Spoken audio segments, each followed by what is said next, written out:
In the previous module, you have already studied what is the structure of a problem.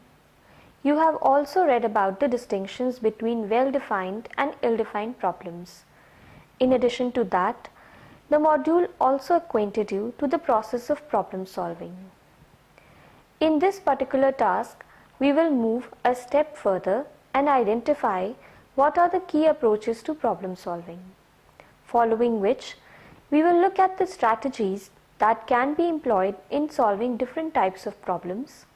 We will also understand what factors hinder problem solving. We will also explore how brain impacts problem solving. Let us first come to the key approaches to problem solving. Problem solving and thinking, as we know, are closely intertwined. We already know that the well-defined problems have an initial state, a goal state, and a path or a set of operators through which the goal state can be obtained. The problem of chess or the Tower of Hanoi involves what is called directed thinking. Such a goal-oriented approach to problem solving requires rational thinking and rational decision making. In general, rational problem solving and rational decision makes an individual avoid wandering aimlessly and exploring odd, unachievable options. It channelizes energy in the doable and achievable terms and saves time and manpower. But we are also aware that all problems are not well defined. Ill-defined problems, unlike well-defined problems, cannot be approached in a straight fashion and eventually solved. A problem can be approached in two different ways. During the early 20th century, the Gestalt psychologists contrasted productive thinking, the idea that was propounded by Vidya-mitra, and reproductive thinking, the idea that was proposed by Thorndike. When an individual reproduces the response to a given problem based on his or her past experience, it is called reproductive thinking. Reproductive thinking involves arriving at the solution of a problem by taking a tried and true path to the problem. By using rote memory, the thinker reproduces a series of steps that have been tried and tested to yield a workable solution to the problem.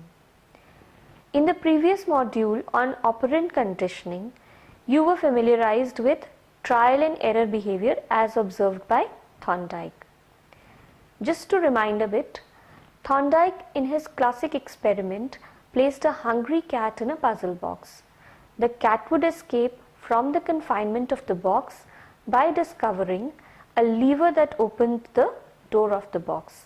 At first, the cat made random attempts to move out of the box, but once it discovered the escape lever, the cat quickly reproduced the solution to the problem in order to escape from the confinement. Trial and error may be regarded as a form of reproductive thinking. This, however, is not likely to yield out-of-box creative solutions. In the second way, solving the problem requires something new and different to achieve the goal. Here, prior learning is not of help, and one has to think something non-obvious to solve the problem.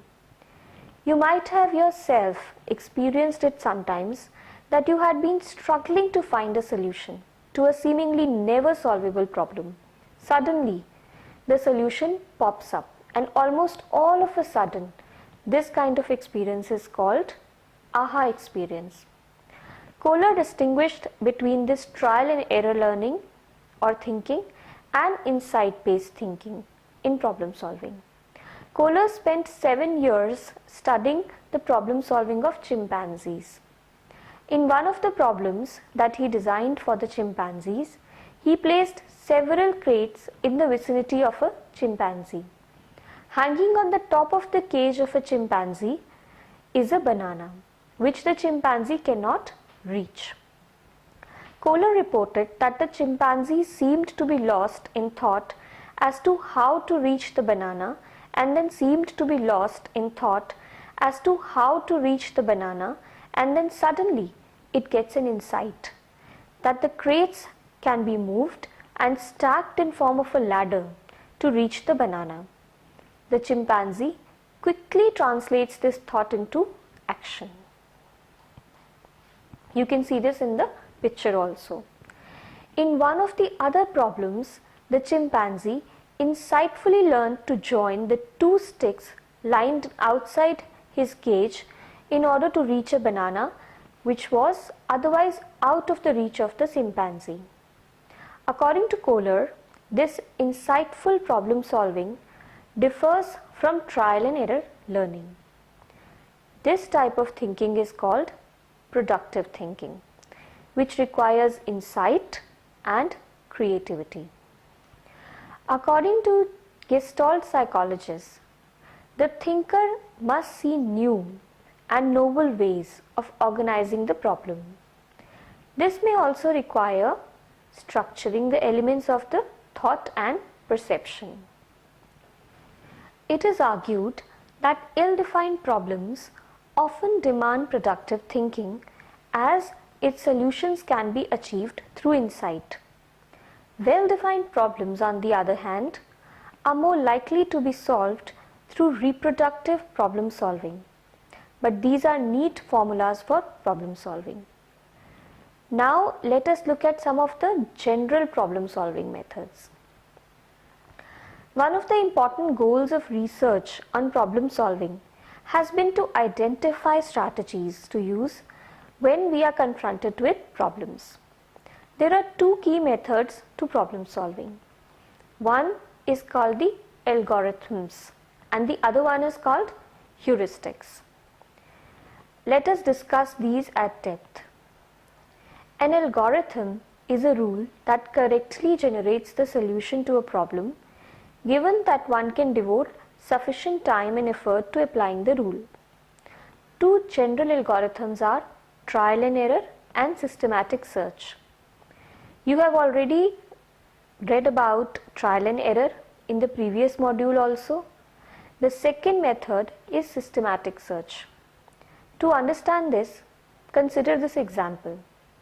If one wishes to solve anagrams for CTA, an algorithm to solve this will be to try every possible letter in every possible position until the word solution is reached. Thus, in systematic search, every letter in every position in an anagram is tried systematically. This works well for smaller words. But imagine if the word problem would have been applied on a long word, say with alphabets H, A, R, P, O, A, O, A, C, I, N, H, P. If we apply a regular search on this, it will take very long. The answer to this, by the way, is arachnophobia. It will be too daunting a task to attempt solving it going step by step, making each possible combinations of the alphabets. Algorithms are often very time consuming and they make great demands on the working memory and long-term memory. This brings us to the second type of search method called heuristics. Heuristic refers to a rule of thumb or a general strategy that may lead to a solution reasonably quickly with less computation cost. Let us revisit the example that we just took. Heuristic for solving anagram is to look for sequences of letters that occur frequently in English, such as ism. The second is to remove rarely occurring combinations and build on the knowledge of how words are combined and put together to make meaningful utterances. Now let us look at the commonly used problem solving heuristics. These include random search, hill climbing, means ends analysis, and using analogies. Let us look at each one of these separately and understand them more closely. Random search is the simplest and cognitively one of the least demanding of all heuristic methods. Here, the problem solver randomly picks up a move and tests to see whether the goal state is achieved. You may have observed this when you play the game of cards, where cards are laid in the form of a mat and the players have to match similar cards by picking up one card at a time. Often children use random search strategies in matching these cards. This may be due to their cognitive immaturity. Adults also apply random search in a number of situations. Understanding hill climbing is also important. Hill climbing is a knowledge-dependent heuristic where the problem solver looks one move ahead and chooses the move that most closely resembles the goal state. A classic problem solving in which the hill climbing heuristic is applied is the water jug task. The problem presents a situation to the problem solver where he or she is provided with 3 jars of different capacities. Jar A can be filled with 8 ounces of water. Jar B, on the other hand, can be filled with 5 ounces of water. Jar 3 can be filled with 3 ounces of water. Now the initial state is that jar A is full of water and the problem solver has to pour out water using the jars to arrive at 4 ounces in jar A and in jar B. The jars do not have any graduated lines and therefore one must pour until one either drains the jar or fills up the receiving jar entirely.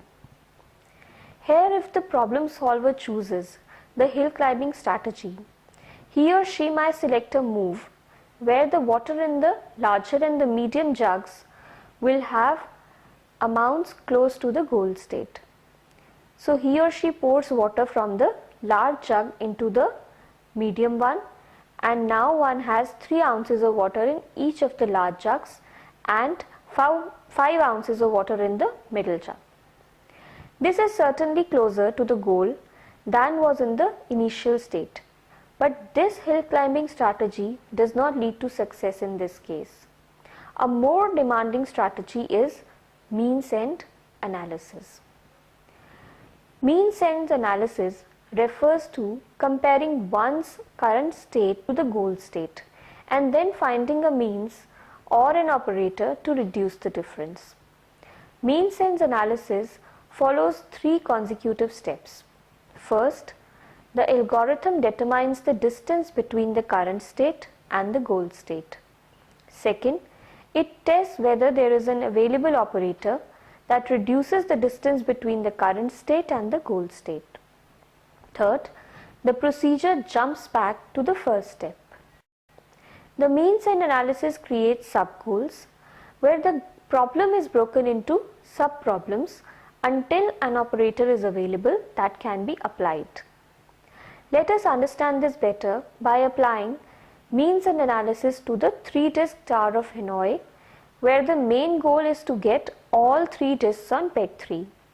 We have already discussed about the Hanoi tower in the previous module. To accomplish this, one must get the largest disc on peg 3, but in the initial state, one cannot move it owing to the stated rules of puzzles, where only one disc can be moved at a time and there are 2 discs on the larger disc.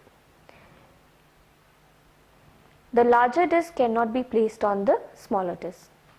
Here one will have to try a sub-goal, where the medium-sized disc can be first moved out of the way. But again, this move is not possible as the small disc is in the way. The next sub-goal then becomes to move the small disc first. The question to ponder over here is that in this process, goals and sub-goals are being set until the entire problem is solved. One of the other heuristic strategies that is often used in problem solving is using analogies. As a student, have you ever tried to solve a problem, especially in mathematics, assigned for home task by finding a similar problem worked out in the textbook? Indeed, you must have. This method of solving a problem by referring to an exemplar problem is called analogy. An analogy heuristic works on the similarities between the current problem and one solved in the past. Analogies describe similar structures and interconnect them to identify certain relations.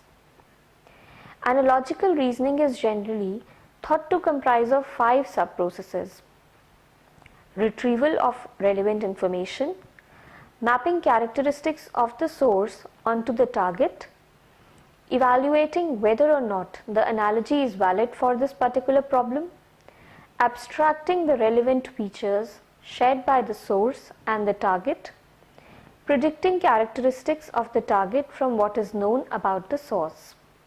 However, all problems cannot be solved using analogies, as they sometimes create obstacles in problem solving rather than helping. This will be dealt in the next discussion. However, all problems cannot be solved using analogies, as they sometimes create obstacles in problem solving rather than helping. This can be dealt much better in our next section of discussion, where we are going to discuss what are the barriers to problem solving. Some problems can be solved faster and better using a working backward strategy. Here one begins at the goal state and moves backward to the unsolved initial state. You may have tried to solve the maze puzzle using this strategy, where one begins from the goal point. One of the advantages of working backwards is that one starts to see the sub-goals, which become the milestones of achieving the final goal. Once the string of sub-goals projecting backwards from the goal state are envisaged, solving the sub-goals can be achieved. However, working backward is viable only when the goal state is uniquely well defined. This strategy, however, may also be employed when setting intermediate deadlines to final submissions and presentations. Do you always reach solutions to problems instantly? Does it happen that sometimes you have to struggle hard finding solutions to certain problems? Think of a problem that you may have faced and remember what strategies did you apply to solve the problems of a similar nature. Most commonly, to solve a problem, you often refer to the problems in the past. There is a human tendency to use the strategies that worked successfully in the past. We look for similarities and differences in the current problem, and these solved in the past. You have already read about analogies, but sometimes previous experience of familiarity with a past problem can make problem solving more difficult rather than making it simpler. This is called fixation, where we become so habituated in trying to find solutions to problems of a similar kind that we do not attempt to think of alternate ways of solving the same problems. There are certain barriers that can hinder problem solving. Let us look at them more closely. Let us try to solve a problem. You can see in the picture there are 9 dots. Try to connect all 9 dots by drawing 4 straight lines without lifting the pen from the paper. You have to connect all the 9 dots with 4 straight lines here. Difficult. Sometimes because of the fact that we try to persistently find solutions to problems only through the previously successful strategies, we hinder many of the novel ways through which these problems can be solved. These are termed as mental sets. In this particular problem of the 9 dots, people often try one solution after the other, but each solution is constrained by a set response, that is, not to extend any line beyond the matrix. Look at the solution of the 9 dot problem. As you can see, in this, one must overcome the mental sets and think out of the box. The lines are extended beyond the matrix. So, to overcome mental sets, you must think outside the box.